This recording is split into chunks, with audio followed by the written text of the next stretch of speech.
नमस्कार दोस्तों। नापाक कंट्री से नापाक आर्मी और नापाक आर्मी भागती हुई दिखाई देती है। अभी तो भी एक वीडियो आया जिसमें नापाक की आर्मी बुर्के डालकर मुंह छुपाकर जा रही थी ताकि किसी को पता न लग जाए कि ये भाग रहे हैं। और बलोची जहां पर भी देखते हैं उन्होंने अनाउंस कर दिया है शूट एट साइट। भाई हमने सुना था कि पुलिस शूट एट साइट करती है, आर्मी शूट एट साइट करती है। यहां पर लोगों ने आर्मी के ऊपर शूट एंड साइट उन्होंने डिक्लेयर कर दिया। और पाकिस्तान आर्मी जो कि नंबर वन थी दुनिया में, आज वो रिजाइन कर रही है कि हमने अपनी जान नहीं देनी। तो भाई आपने तो अल्लाह के नाम पर कसम खाई थी कि आप अपनी कंट्री के लिए जान दे देंगे, अपने दीन के लिए, अपने ईमान के लिए आप जान दे देंगे। आप अपना ईमान बेचकर, कंट्री छोड़कर आप जा रहे हैं। ये पहली बार हमने सुना है कि किसी कंट्री की आर्मी रिजाइन कर रही है डर के मारे। और ये बोलते थे हम नंबर वन हैं और नंबर वन होकर हम भारत के ऊपर गजवे हिंद करेंगे। आज ये भागते हुए दिखाई देते हैं। अभी अभी इनकी एक न्यूज़पेपर है डॉन। डॉन के अंदर आया कि जो ये अपने स्पेशल फोर्सेस होती है जिसका नाम ये लेवीज, वैसे तो लेवीज नहीं लेडीज होना चाहिए था, बी की बजाय डी लगा लीजिए। तो लेडीज जो ये मेन है इनके, वो भी कावर्ड दिखते हैं, बलूचिस्तान में भागते हुए दिखाई दिए। स्पेशल फोर्सेस हैं लेडीज और वो भागती हुई दिखाई दी, अपनी जान बचाती हुई। अब इसके बाद होगा क्या पाकिस्तान का? क्या ये फाइनल एक मूवमेंट है जहां पर हम देखेंगे कि पाकिस्तान में एक बहुत बड़ा टुकड़ा जिसको बलूचिस्तान बोलते हैं, 40 to 45% ऑफ पाकिस्तान है, क्या वो अलग हो जाएगा? क्या इस मामले में जैसे ये गर्मी इंक्रीज होती जा रही है, पाकिस्तान ने बोलना शुरू कर दिया ये तो रा की साजिश है, सुमित जैन ये काम करवा रहा है। और उमेश अग्रवाल को तो पहले ही पता लग जाता है कि क्या होने वाला है बलूचिस्तान के अंदर, वो तो आर्टिकल भी लिख देता है कुछ भी होने से पहले। तो क्या अब सुमित जैन और उमेश अग्रवाल ये टेम्परेचर को कम होने देंगे? क्या बलूचिस्तान के को हॉट कर कर हम पीओके ले जाएंगे, या कुछ और बड़ा होगा अफगानिस्तान के थ्रू पाकिस्तान में? यूएसए का क्या रोल है, चाइना का क्या रोल है, बांग्लादेश क्या करेगा, इन सब के ऊपर आज डिटेल में बात करेंगे मस्ती से। उमेश जी, जय सिया राम। जय सिया राम। पाकिस्तान में नंबर वन आर्मी भागती हुई दिखाई दी और अब तो उन्होंने अपनी आर्मी की ड्रेस को भी छोड़ दिया है। सर, किसी कंट्री में ऐसा होता है कि आर्मी भाग जाए? सुमित जी, आपको मालूम है कि पाकिस्तान में उनकी फोर्सेस का एक हिस्टोरिकल रिकॉर्ड है कि जब भी वो मास सरेंडर में और एक तरह से कवर्डिस दिखाने में सबसे आगे हैं। 1971 के वॉर में 93,000 ऑफ द सोल्जर्स, जो 50% उनकी आर्मी है, उन्होंने सरेंडर कर दी थी। 1999 में कारगिल में उन्होंने सरेंडर नहीं किया था अपने, जो वो भाग गए थे वहां से, ठीक है। और आपको ये भी मालूम है वहां पे जो पाकिस्तानी सोल्जर्स मारे गए थे, शहीद हुए थे, क्योंकि वो देश के लिए लड़े थे, इसके लिए मैंने उनको बोला है कि शहीद हुए थे, उनको एक प्रॉपर बरियल भी नहीं, वो प्रॉपर बरियल इंडियन आर्मी ने दी। और अभी आपने देखा है कि पाकिस्तान की असेंबली में थोड़े दिन पहले मौलाना फजलुर रहमान ने बोला है कि बलूचिस्तान अगर इंडिपेंडेंस डिक्लेयर करेगा, यूनाइटेड नेशंस उसको रिकॉग्निशन दे देगा। और उन्होंने बताया था कि पाकिस्तान के अंदर ऐसी जगहें हैं वहां पे फोर्सेस अपनी खुद की अपनी चौकी को डेसर्ट कर रहे हैं, आर्म्स को सरेंडर कर रहे हैं।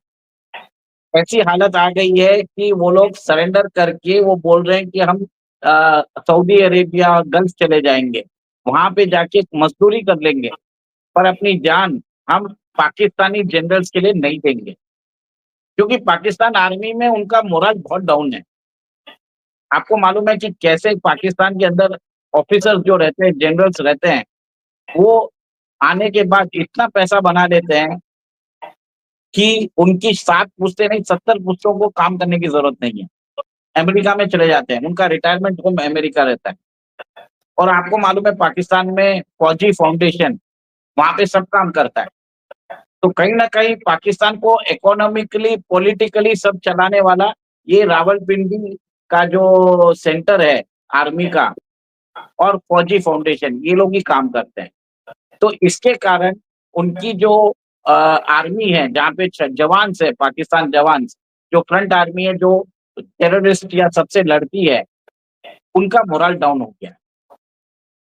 और अब वो लोग अपनी जान देने के लिए रेडी नहीं है।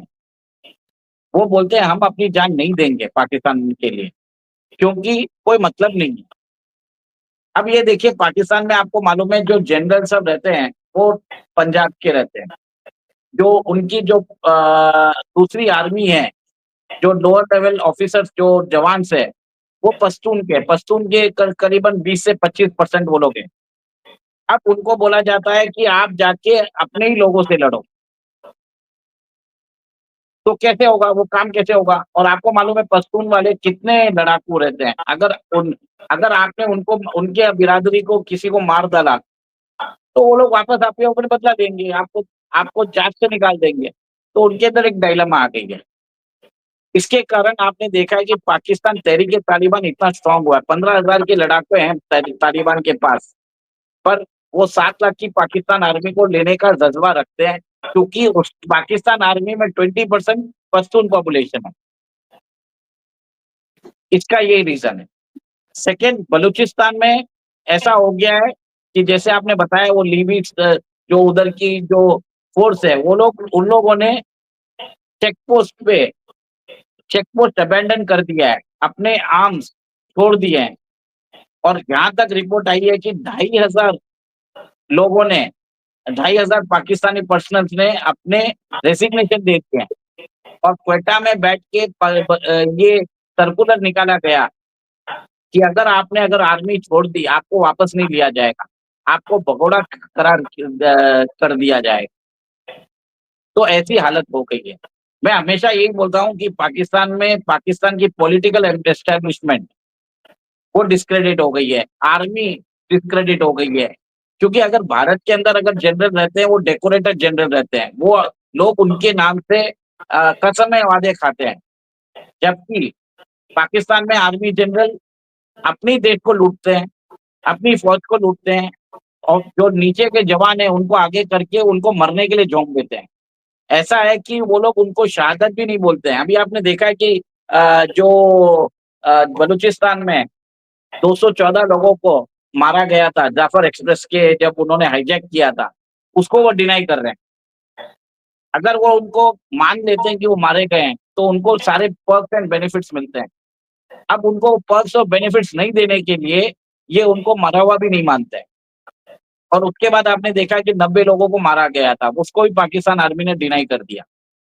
तो पाकिस्तान के अंदर जो उनकी आर्मी की रैंक एंड फाइल है, वो एकदम ही बोलते हैं ना, वो एक डिसएन्चेंटेड हो गए हैं। उनसे अभी कोई उम्मीद नहीं है अपने देश वतन के लिए मर मिटने वाला वो जज्बा सब खत्म हो चुका है। और भारत के अगेंस्ट जो प्रोपेगेंडा चलता था, जिसके कारण वो एक तरह से आपने आपने देखा होगा कि वो भारत के अगेंस्ट एंटी इंडिया प्रोपेगेंडा चलाते हैं, उनको सब समझ में आ गया कि कोई मतलब नहीं है। क्योंकि उन्होंने कश्मीर में देख लिया कि क्या हुआ है, भारतीय सरकार क्या कर रही है, कश्मीर में अवाम को क्या मिल रहा है। और उधर तो पाकिस्तान में इकोनॉमिक सिचुएशन खराब होती जा रही है। और पाकिस्तान की फौजी foundation one of the most corrupt institution in Pakistan and the world itself.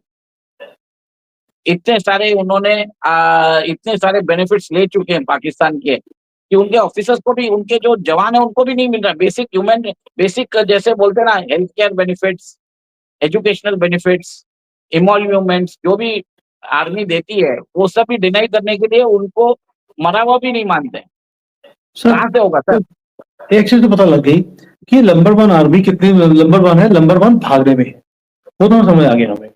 लेकिन आपको नहीं लगता कि जो पाकिस्तान में जो सिचुएशन है आज की डेट में, उसमें अभी अमेरिका का भी पूरा इंटरेस्ट है कि बलोचिस्तान में अपना एक बेस बनाया जाए, इस कंट्री उसको अलग से कंट्री बनाया जाए। तुलसी गबाड़ अभी अगर यहाँ पर सिक्योरिटी इंटेलिजेंस की बातें करने आई थी भारत के अंदर, ये पूरा बहुत बड़ा कमाल है ताकि चाइना को कंटेन किया जाए। अब बलोचिस्तान में अगर अमेरिका आके बैठता है, जैसे गाजा में आके बैठता है, ईरान, अफगानिस्तान, पाकिस्तान, चाइना, इन सबको वो काउंटर कर सकता है वहां बैठकर। डोंट यू फील कि कई लोग ऐसे बोलते हैं कि इसमें अमेरिका का भी हाथ है, और पाकिस्तान की आर्मी को मालूम है कि अब बलोचियों को जो सपोर्ट मिल रही है वो अमेरिका से मिल रही है। अमेरिकन आर्म्स एंड एमुनिशन बलोचियों के पास में है, उसका मुकाबला पाकिस्तान कर ही नहीं सकता। सर सबसे पहले तो अमेरिका ने एडवाइजरी इश्यू किया है अपने सिटीजन्स को कि आप बलूचिस्तान मत जाइए। उसके बाद ही जाफर एक्सप्रेस का इंसिडेंट हुआ था। सेकंड, आपको मालूम है कि जितने भी इतनी बड़ी इंटेलिजेंस शेयरिंग अगर बलोच कर पा रहा है, जो भी है tactical movements of Pakistan army, तो कहीं न कहीं उनको सैटेलाइट से उनको ट्रैकिंग करके उनको कोऑर्डिनेट्स दिया जा रहा है। तो ये कौन कर सकता है? और आज की डेट में वर्ल्ड के अंदर सबसे बड़ी कुख्यात एजेंसी है मोसाद, और आपको मालूम है लश्कर-ए-तैयबा और पाकिस्तान आर्मी सपोर्ट कर रहे हैं हमास को। तो कहीं न कहीं अमेरिका, इज़राइल मिलके ये काम कर रहे हैं ताकि आपने जैसे बताया अमेरिका चाइना को सँभाल सके, ईरान को इज़राइल सँभाल सके। बड़ा सबसे बड़ा फ़ायदा वो है। और भारत क्या है, जो भी है चुपचाप लॉजिस्टिकल सपोर्ट, जो भी इंटरनेशनल सपोर्ट दे सकता है बलूचिस्तान को, वो दे रहा है। यहाँ पे भी उनकी वॉइस आगे करनी है। प्रधानमंत्री मोदी ने भी बोला ही था 2016 में, उसके बाद चुप हो गए, क्योंकि बार-बार वो बातें को नहीं बोला जाता, तो उसकी अहमियत खत्म हो जाती है। तो कहीं न कहीं कोवर्ट सपोर्ट शायद हो सकता है, हम we can not deny it. But मेरा ये मानना है, जैसे आपने बोला है, अमेरिका भी सपोर्ट कर रहा है, इज़राइल भी सपोर्ट कर रहा है, और बलूचिस्तान के अलग होने में सबको फ़ायदा है। और एक तरह से अ, बलूचिस्तान का एक हिस्सा ईरान के अंदर भी है, तो ईरान के अंदर भी लोग रिवोल्ट करेंगे। तो ये फ़ायदा किसको है इसके अंदर? ऑब्वियसली अमेरिका और इज़राइल को है।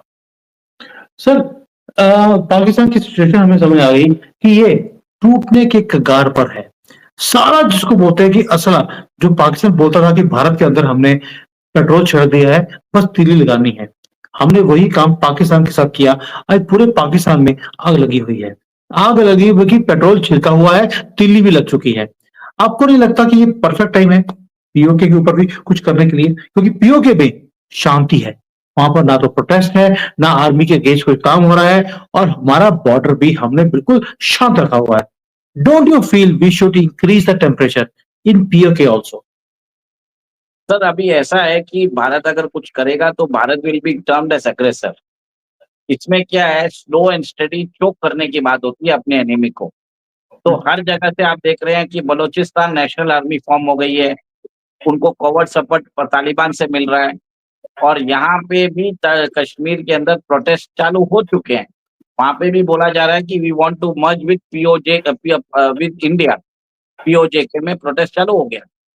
हमें क्यों जरूरत है सर, जब वो खुद आप हमारे से आके वो खुद पाकिस्तान आर्मी को उखाड़ फेंकेंगे एक दिन, और वो खुद जो बॉर्डर जो है वो लोग खुद आ जाएंगे हमारे पास, और आप ये देखेंगे कि बॉर्डर्स रीड्रॉ होंगे without firing a bullet. Sir मुझे लगता है कि कभी भी ये अपने आप चीजें नहीं होती हैं। जियो पॉलिटिक्स में आपको एफर्ट डालना पड़ता है। कभी भी ऐसा नहीं होता कि दूसरे कंट्री के लोग बोले हम दूसरे कंट्री के साथ जाकर मिलना चाहते हैं। आपको युद्ध लड़ना पड़ता है, तभी चीजें आपके हाथ में आती हैं। आज अराकान आर्मी वो जाकर लड़ रही है बांग्लादेश में, तो अराकान आर्मी ने वहां के एरियाज को कैप्चर भी कर लिया। आपको भी ये काम करना पड़ेगा। ये बेवकूफी है कि हम अपने घर में बैठकर सोचें कि जी पाकिस्तान की आर्मी अपने आप पीछे हट जाएगी, पीओके के लोग अपने आप भारत में मिल जाएंगे। ये विश हो सकती है, रियलिटी नहीं। ये आप भी समझते हैं, मैं भी समझता हूँ, मोदी जी भी समझते होंगे, मुझे नहीं मालूम। बट ये विशफुल थिंकिंग सुनने में अच्छी लगती है, नेशनलिस्ट लोग कई बार बड़े खुश हो जाते हैं, पर प्रैक्टिकल नहीं है। ये मेरा मानना है। आपकी बात सही है सर, आपने बोला है कि हमें कुछ करना चाहिए, बट मेरा ये मानना है कि बिना अगर बुलेट चलाए अगर हम पीओजेके को हमारे पास आ जाता है, मैं विशफुल थिंकिंग वो करना चाहूंगा। और जर्मनी भी ऐसे ही हुआ था सर, आपने देखा है। कभी-कभी मिरेकल्स होते हैं, मिरेकल्स आप कभी-कभी विशफुल थिंकिंग कर भी सकते हैं, मेरा मानना है। चलिए देखते हैं क्या होता है। बट फिलहाल तो यही है कि नंबर वन आर्मी अपनी पतलूनें उतारकर, शर्ट बल्कि लेडीज की ड्रेस उतारकर, बुर्का डालकर भागती हुई दिखाई देती है और सरेंडर कर रही है अपने लोगों के सामने। अभी तो भारत की आर्मी सामने आई नहीं है। जिस दिन वो आएगी तो मुझे नहीं समझ आता कि ये क्या करेगी। वैसे तो 1971 में भी इन्होंने अपनी पतलूनें उतारी थी, सरेंडर किया था हमारे सामने, और जैसे इनके पिछवाड़े पे डंडे लगे थे उस वक़्त, मेरे पास वीडियोज़ हैं, मैंने यूट्यूब पे चलाने की कोशिश करी तो यूट्यूब ने बोला नहीं, ये थोड़ी-सी अच्छी बात नहीं है, मुसलमानों को डंडे पड़ रहे हैं। तो उन्होंने मुझे वीडियो चलाने नहीं दी। बट रियलिटी वही है कि इन्होंने अपने हथियार हमारे सामने फेंके थे, पतलूनें उतारी थी और चड्डी में खड़े होकर सैल्यूट मारा था हमें कि माए बाप तुसी साडे बाप हो, सानू माफ कर दो, और हमने माफ कर भी दिया था। लेकिन इस बार जो इनकी हालत मोदी जी कर रहे हैं, वो देखने वाली है, और अभी तो हमने शुरुआत करी है। आगे आगे ये टेम्परेचर इंक्रीज होता जाएगा, क्योंकि हमारी जो स्टेटमेंट्स हैं वो भी एग्रेसिव होती जा रही हैं दिन पर दिन, और जैसे हमारी स्टेटमेंट्स एग्रेसिव हो रही हैं वैसे वैसे बलूचिस्तान में भी टेम्परेचर इंक्रीज होता जा रहा है, और ये नंबर 1 आर्मी भागती हुई दिखाई देती है। इससे बढ़िया न्यूज और इससे सुखदाई कोई और न्यूज हमारे लिए हो नहीं सकती थी कि ये जज्बे वाली कौम आज भाग रही है, और हमारा मुकाबला ये क्या करेंगे ये वक्त बताएगा। मैं जी, थैंक यू सो मच। जय सिया राम। जय सिया राम।